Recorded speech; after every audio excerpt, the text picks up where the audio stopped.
Now, somebody said, well, Lester, what if Jamie came home and got rid of Carl?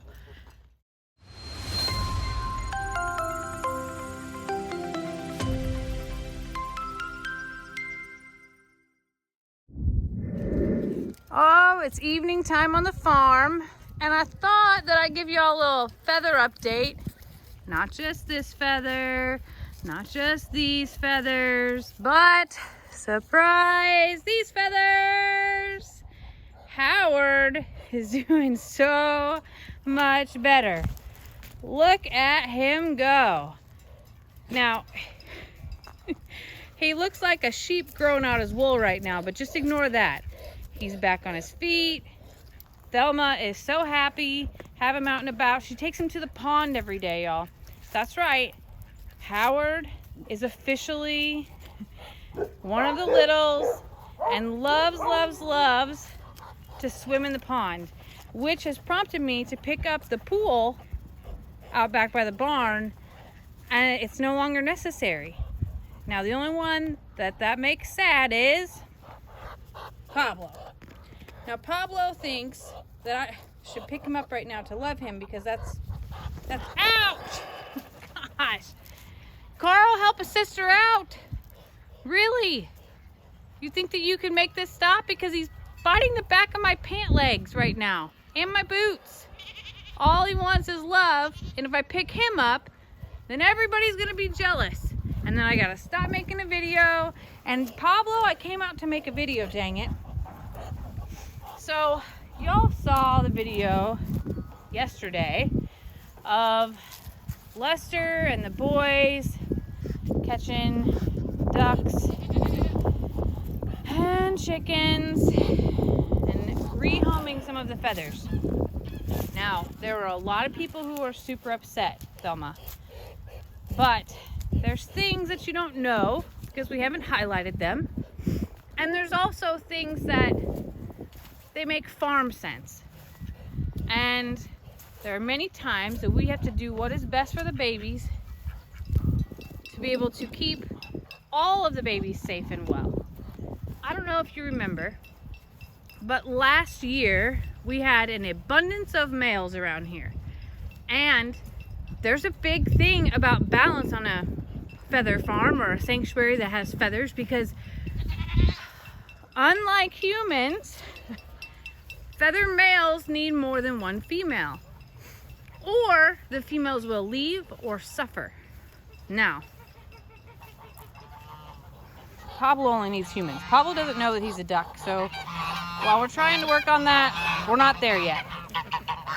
But, you know, we originally had 5 geese. I know, you're all here now, the gang's all here. Those 5 geese, 4 were male and 1 was female. That's too many, the wrong way. So, we balanced that out. Now, we have 5 males and 9 females. And they all get along just fine thanks to Aunt Lydia. Now, Carl, sorry buddy, we aren't going to be getting you a bunch of females. We're not doing that. Carl's the exception to the rule, and Pablo's the exception to the rule. But when it comes to feathers, specifically roosters are mean. I guess there's a lot of things on a farm that actually have a higher female to male ratio or need because of the aggressiveness. Billy goats.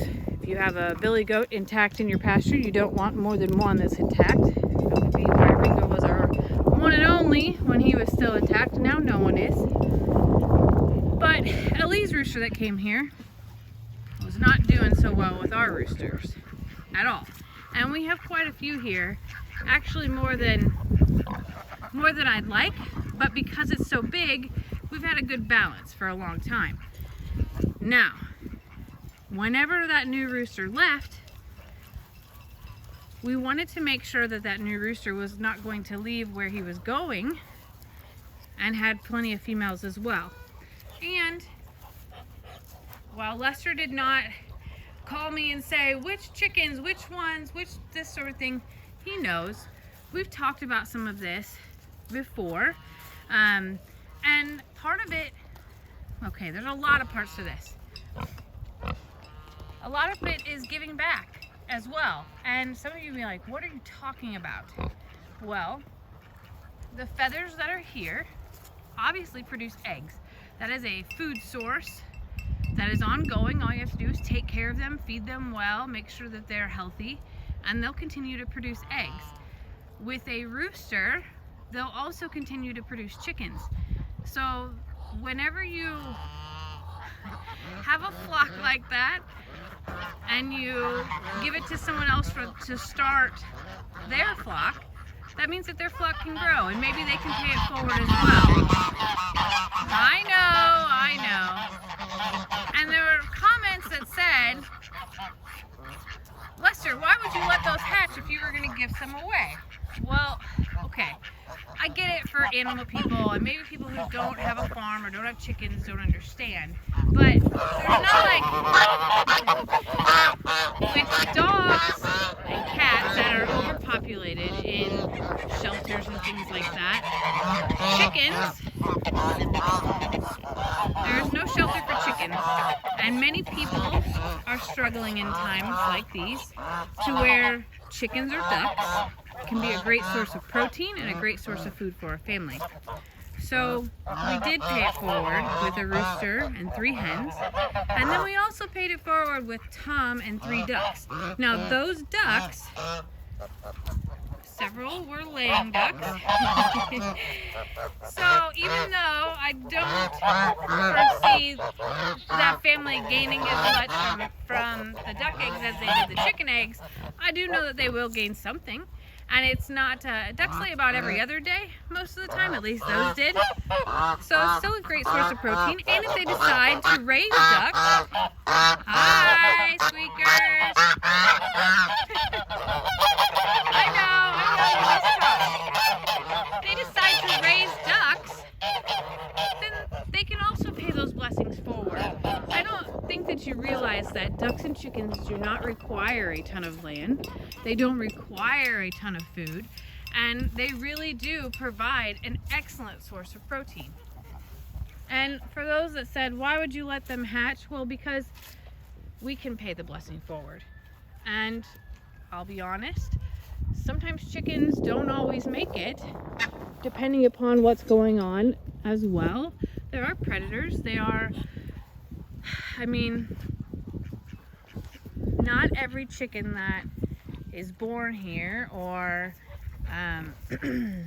even in the very beginning when we first had chickens, they didn't all make it. And that's hard for me to admit and say, but it's true, Adam or Steve. There's things that happen to them. I'm sad about it every single time. I know, Carl, Dad's almost home. But it's the reality. And when you get an unbalanced situation like we had, it's time to make decisions to move some along, and there will be new, and it's okay. Lester and I have made videos in the past. We can't keep up with all the eggs that were being produced here anyway, and Sister Kim has chickens, and so does Papa. So I don't want anybody to give Lester a hard time about that. I don't. It's okay. Now, somebody said, well, Lester, what if Jamie came home and got rid of Carl? Guys, we know each other well enough. We do, Carl. Dad and I know each other well enough to know what the true boundaries are. And we would never do anything to hurt each other's feelings or hurt our animals or hurt our farm.